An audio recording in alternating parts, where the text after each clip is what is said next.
All right, gang, Dave Baker here, and I finally get to answer some of the fan questions. So here we go. I love weapons very much, but I also cook a lot, and I just wanted to know where all these sliced up meat hunks go and how much of them go to waste. Well, all those pig carcasses, boar carcasses, those all go to a wolf sanctuary in upstate New York. When we cut up the salmon, that usually gets filleted by myself and goes in my refrigerator.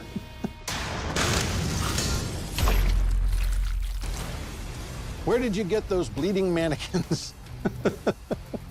So our bleeding gel torsos, those actually come from our art department. What they do is they take a plastic skeleton and they pack that full of rubberized organs and blood packs.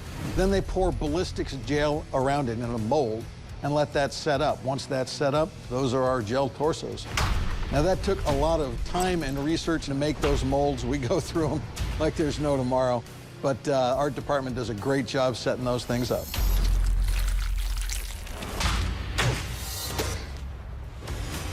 I have a question about the Nagamaki. Was it effective at blocking? I mean, it's really quick and really sharp, but it seems kind of flimsy and might break easily. I'm not really a person with a big knowledge on weaponry, so please take it easy on me. The Nagamaki is sort of a oversized katana blade with a handle almost the same length as the blade. Was it commonly used for defense as well as attack? And yes, it's both an offensive, defensive weapon. If you're going to get into a fight in feudal Japan, you probably ought to have something that's both offensive and defensive. And when used by somebody who has studied that weapon and understands how it works in all its forms, it's a very quick weapon.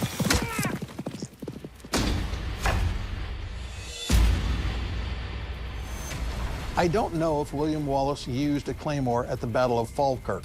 No. I don't know either. There are a lot of legends about William Wallace and what he carried. The sword that is on display in Scotland probably wasn't his. I know people are going to call and yell, but there were great swords in the period, but the design of those swords doesn't quite follow what was necessarily used maybe in the movie and or what is on display in Scotland. Don't get too mad at me.